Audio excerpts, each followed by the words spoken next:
mi rey. Nadie es como tú. Toda mi vida quiero exaltar las maravillas de tu amor.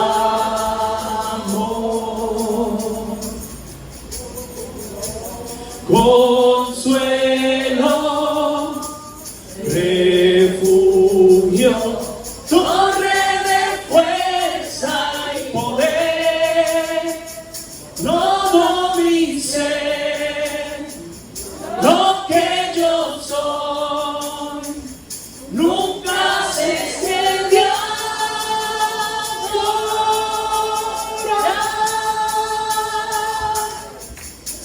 Canta al Señor toda la creación, honra y poder, majestad sea el Rey. Montes caerán y el mar rugirá al sonar de su nombre. Canto con gozo al mirar tu poder, por siempre yo te amaré y diré.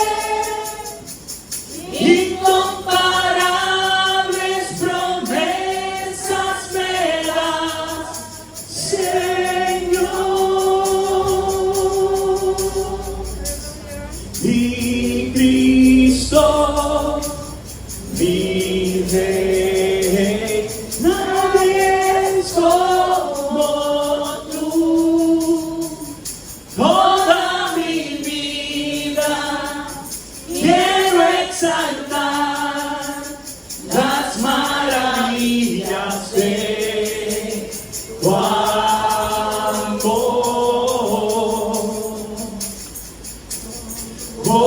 Consuelo, refugio, torre de fuerza y poder, todo mi ser, lo que yo soy, nunca se extendió.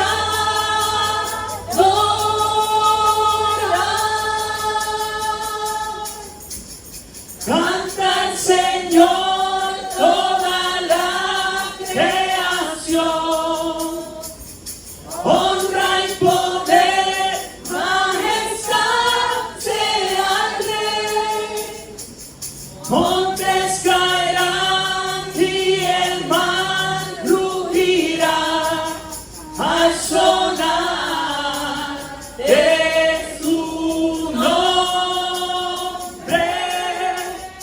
Canto con gozo al mirar tu poder, por siempre yo te amaré y diré. Incomparables promesas me das, incomparables promesas me das. Una vez más. Incomparables promesas me das, Señor. Aleluya, canta el Señor.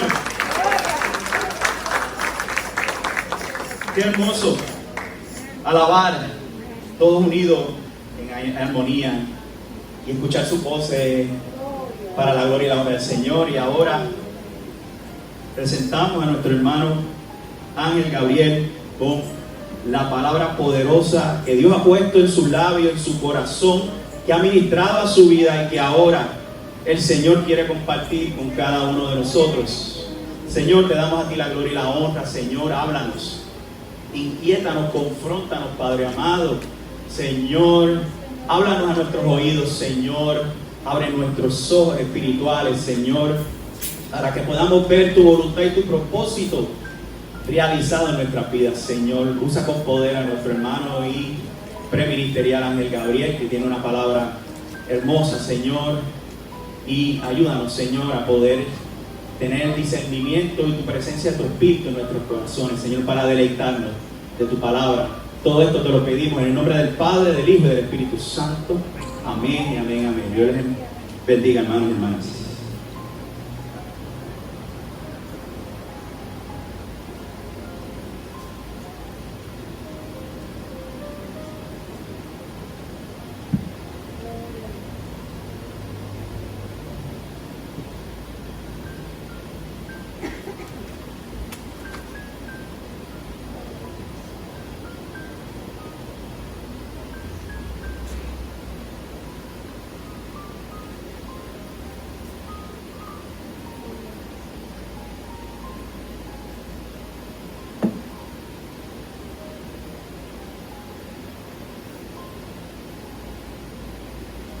Alabado Dios, gloria a Dios. Hermanos y hermanas, que el Señor los continúe bendiciendo. Amén. Puede ponernos momentáneamente de esto, para hablar un poquito más claro y tener un poquito más de oxígeno. Damos gracias al Señor por esta oportunidad de tenernos aquí, todos reunidos como iglesia, en esta su primera iglesia bautista de Yabucoa. Gloria a Dios por eso. Hoy vamos a hacer lectura de San Mateo 28, del 16 al 20. San Mateo 28, del 16 al 20.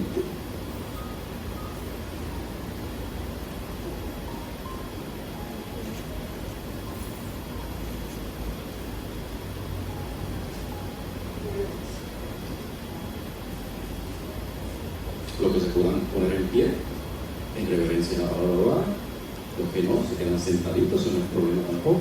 Y la palabra dice en el nombre del Padre, del Hijo y del Espíritu Santo.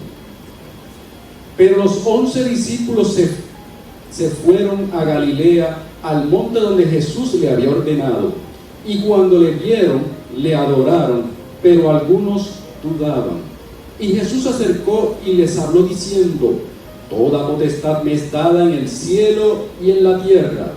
Por tanto, id y hacer discípulos a todas las naciones, bautizándolas en el nombre del Padre y del Hijo y del Espíritu Santo, enseñándoles que guarden todas las cosas que os he mandado. Y he aquí, yo estoy con vosotros todos los días hasta el fin del mundo. Amén. Gloria a Dios. Pueden sentarse, hermanos.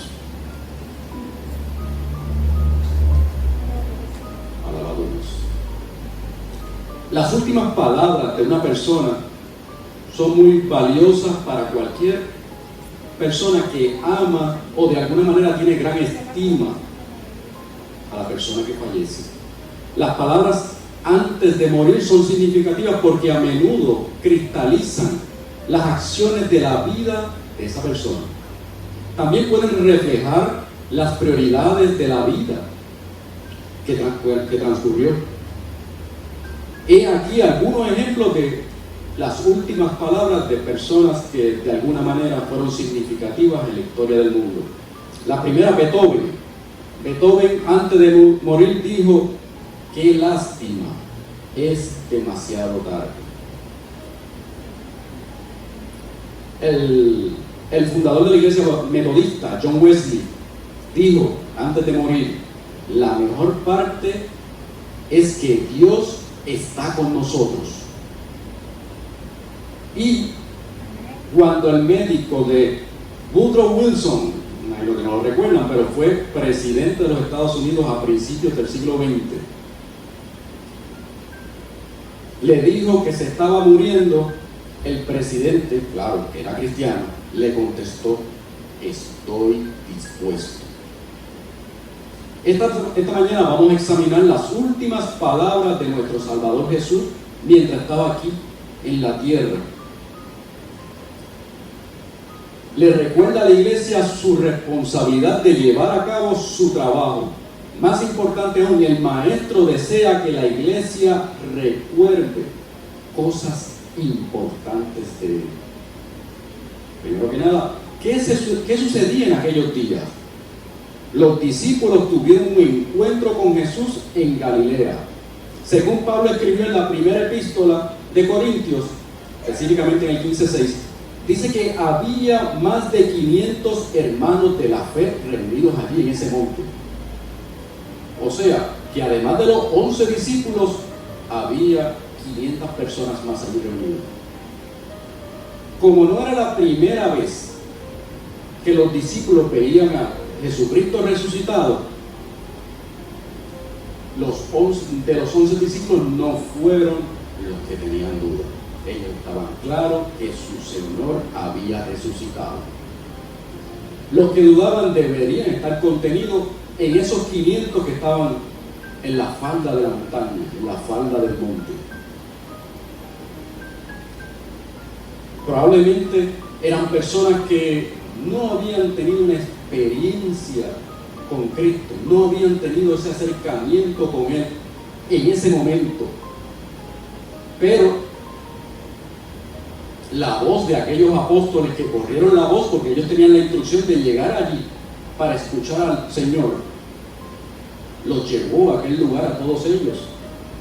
Por la novedad, por la curiosidad, pudiera ser, pero había un interés, había un llamado directo.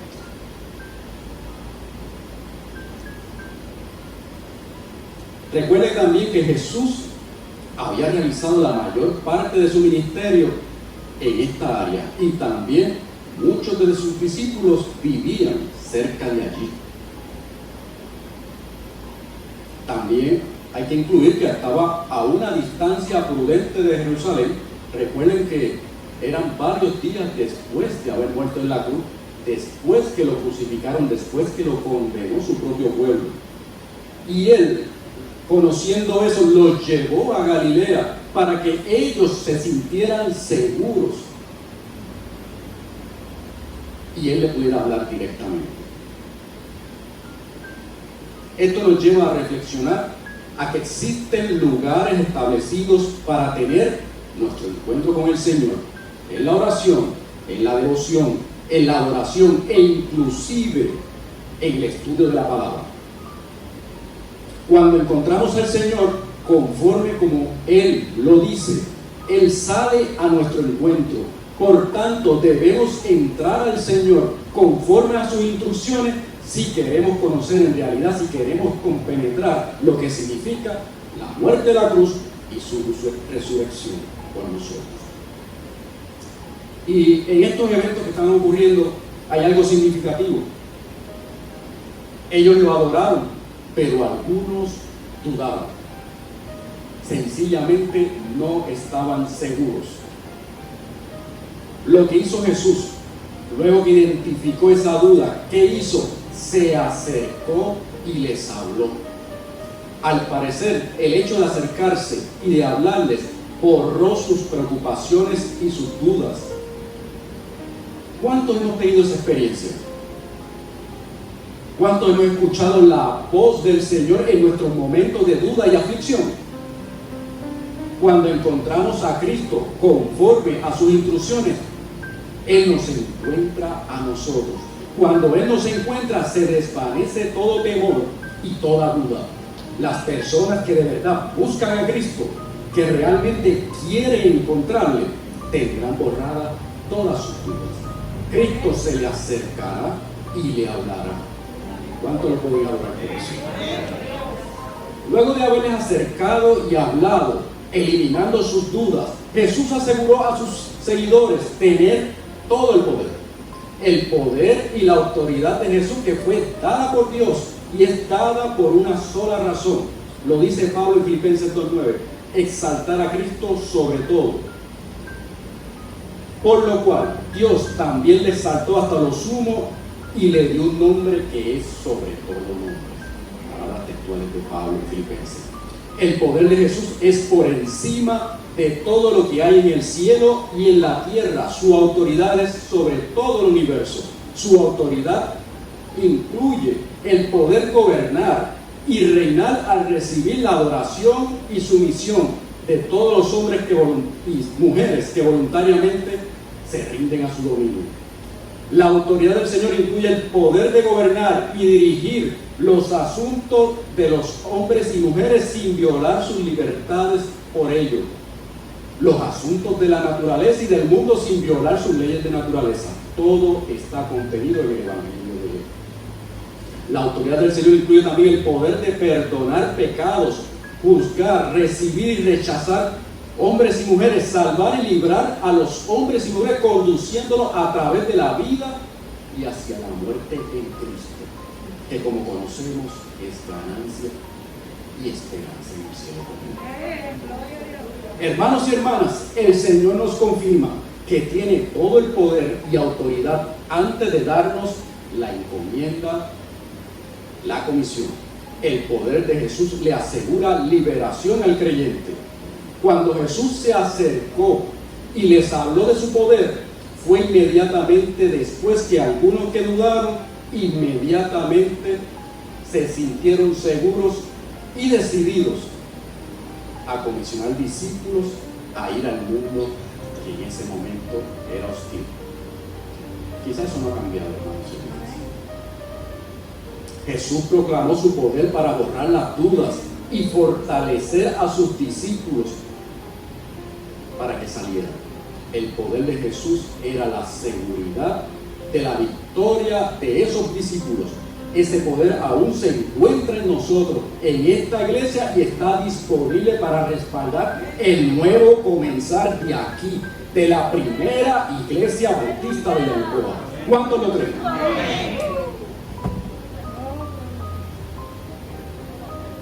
Ahora bien, vamos para la gran encomienda. Jesús comisionó a sus seguidores, no solamente a los 11 apóstoles, sino a todos los presentes, que eran más de 500. Sin embargo, hay algo crucial e importante. Era imposible que aquellas personas, aquella generación, alcanzara todo el mundo en su lapso de vida. Pudiera ser que le quedaran 20, 40 años. En esos 20, 40 años no podían evangelizar a todo el mundo. No podían físicamente.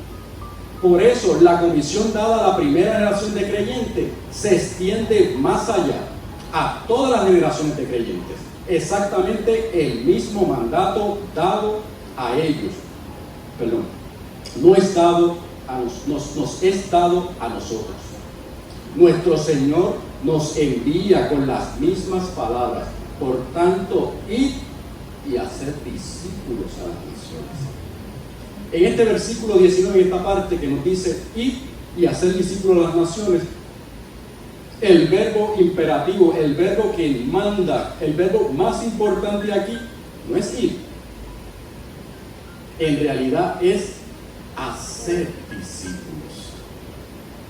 Cuando traducimos directamente del griego, leería algo así como habiendo ido, o al ir a ustedes, o sea, una acción necesaria para hacer lo importante.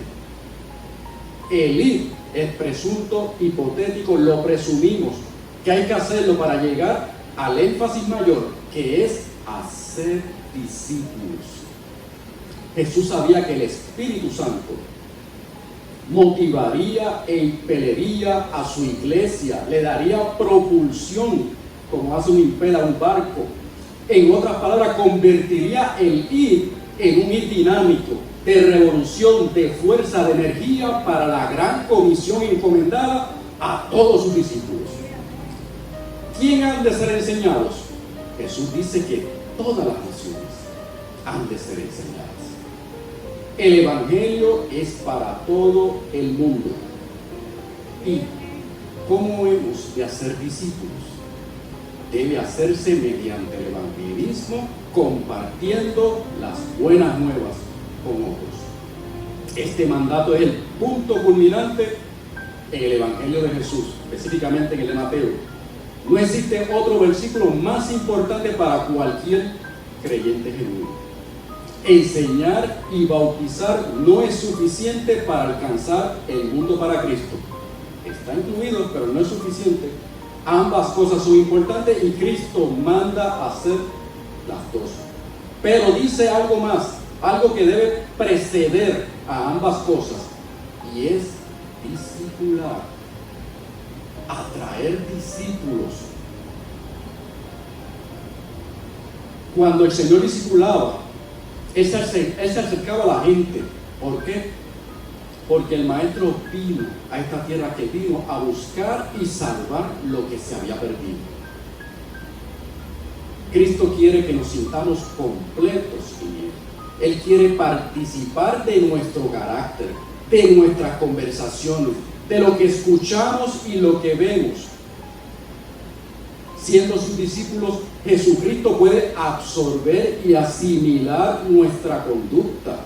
Entonces, como sus discípulos, comenzamos el proceso de transformación en nuestras vidas, y así podemos mantenernos en la hermosa vereda que conduce a Cristo, y por ende seamos instrumentos de su obra.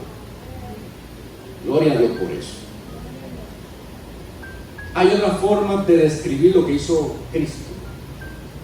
Él tuvo la visión de algo más allá de sí mismo y más allá de su tiempo y su día. Tuvo la visión de extenderse a sí mismo, de extender su propio ser, de extender su misión y su método.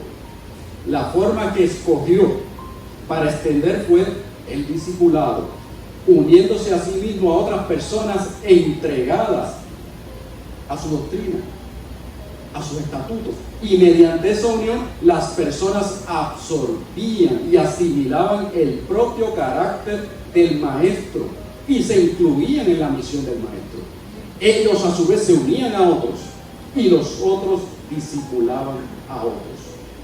También ellos esperaban que sus discípulos hicieran discípulos de otros que estuvieran dispuestos a entregar las vidas a Cristo. Esto fue el glorioso mensaje de Cristo a lo largo de los años. Pablo lo expresó muy bien cuando le escribió a Timoteo y le dijo: lo que has oído de mí ante muchos testigos, esto encarga a hombres fieles que sean idóneos para enseñar también a otros. Segunda de Timoteo 2, aquí poquito. No es perfecto este diseño de salvación que se puede transferir, que puede pasar de generación en generación. ¿No es hermoso? Yo diría amorosamente perfecto. Gracias, Pablo. Cuando las personas ingresan al servicio militar, aquí creo que hay varios militares, juran fidelidad a la Constitución de su país, y esto los hace soldados.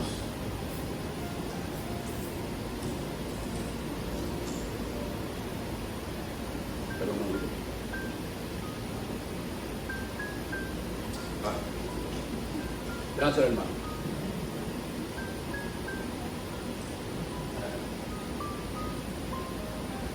Cuando se le asigna a una base a reportarse, allí también reciben un uniforme, y eso los distingue como soldados.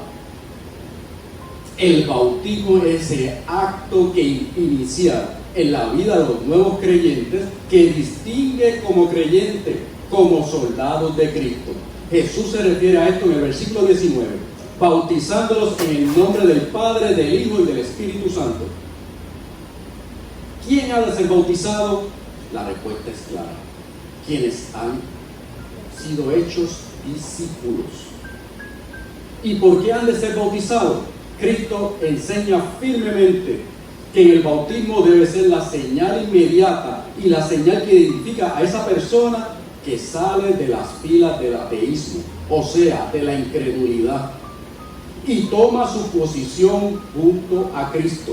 Significa una declaración de fe en Dios como el verdadero Padre de Jesucristo, de fe en Cristo como el verdadero Hijo de Dios, el Salvador del mundo, de fe en el Espíritu Santo como consolador de todos los creyentes. Lucas nos relata en Hechos: arrepentidos y bautícese cada uno de vosotros en el nombre de Jesucristo para perdón de los pecados. Y tiene promesa: y recibiréis el don del Espíritu Santo. Nos comisionó a enseñar a todos los que Cristo ha mandado. Enseñar es tan crucial como hacer discípulos y bautizar. O sea, era una triple exhortación. No se debe acentuar uno más que el otro. Todos ellos son parte de la comisión de nuestro Señor. Y note que debe ser enseñado. ¿Quién debe ser enseñado? Todas las cosas o enseñado, o sea, todo el Evangelio de Cristo. Esa va a ser las enseñanzas. Las cosas que Cristo enseñó y mandó deben ser estudiadas y estudiadas hasta aprenderlas y conocerlas y, claro, más importante aún, practicarlas. Los mandamientos de Cristo serán lo primero que debe ser enseñado. Ellos deben ser la regla de la sociedad, porque si no se practican, la sociedad se deteriora, se despedaza cuando se descuida estas enseñanzas. Podemos reflexionar que durante la evolución del hombre, mientras la evolución del cristianismo, en toda la historia ha habido muchos momentos de avivamiento.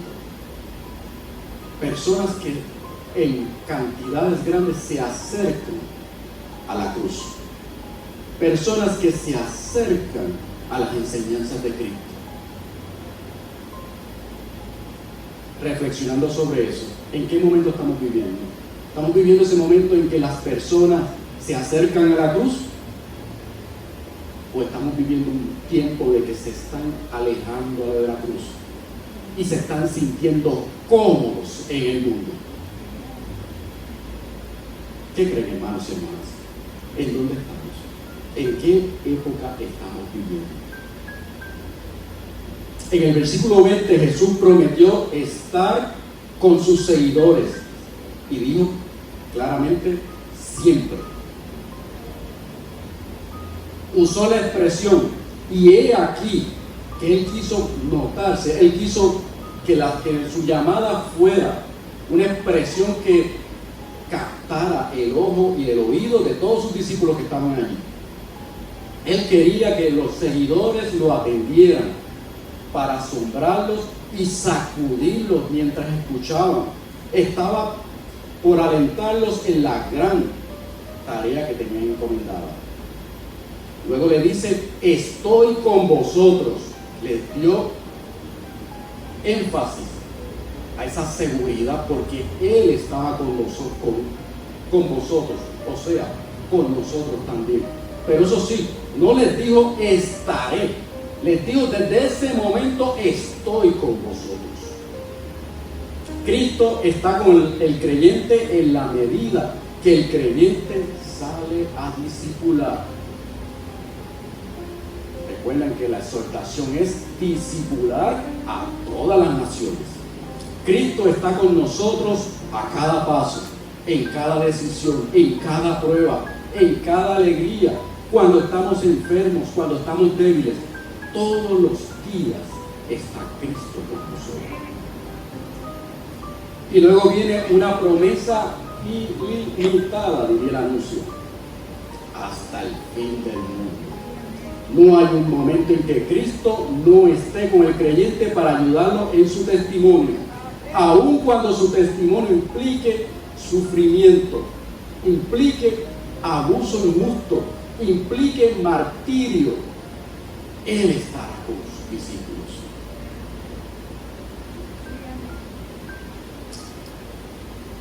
Comenzamos hablando sobre lo crucial que eran las últimas palabras de las personas que iban a morir.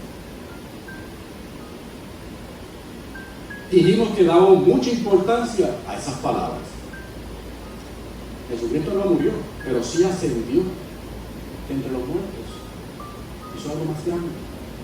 Nos dijo que hiciéramos discípulos, bautizáramos y enseñáramos lo que el Maestro ya nos había enseñado. También nos dijo que Él tiene el poder sobre todos y nos prometió que estaría con nosotros todos los días hasta el fin del mundo. La obra evangelizadora sigue siendo de Él. Cristo se acercó y nos habló para que no tuviéramos dudas. ¿Vamos a creerle al Señor? Vamos a dejarnos mover por el Espíritu Santo, nos vamos a dejar arrastrar por su soplo santo. Yabucoa nos necesita. Comencemos a hacer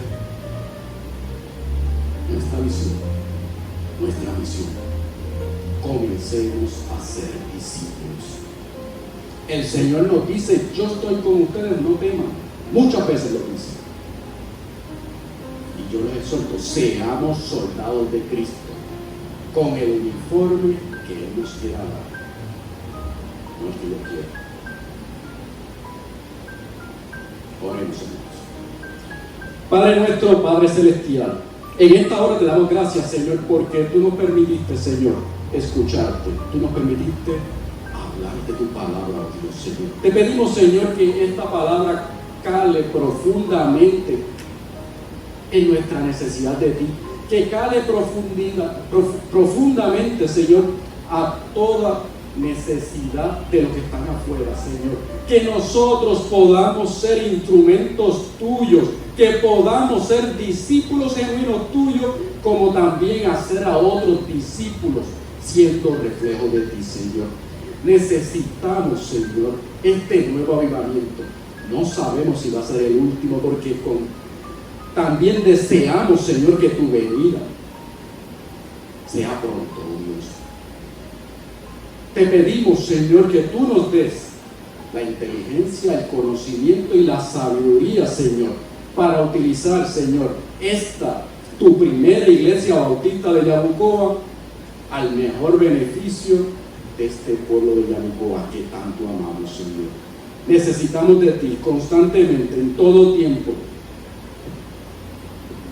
Derrama tu Espíritu, Señor. Mueve, impele, Señor, nuestro deseo, nuestra voluntad de llevarte a quien no te conoce, oh Dios.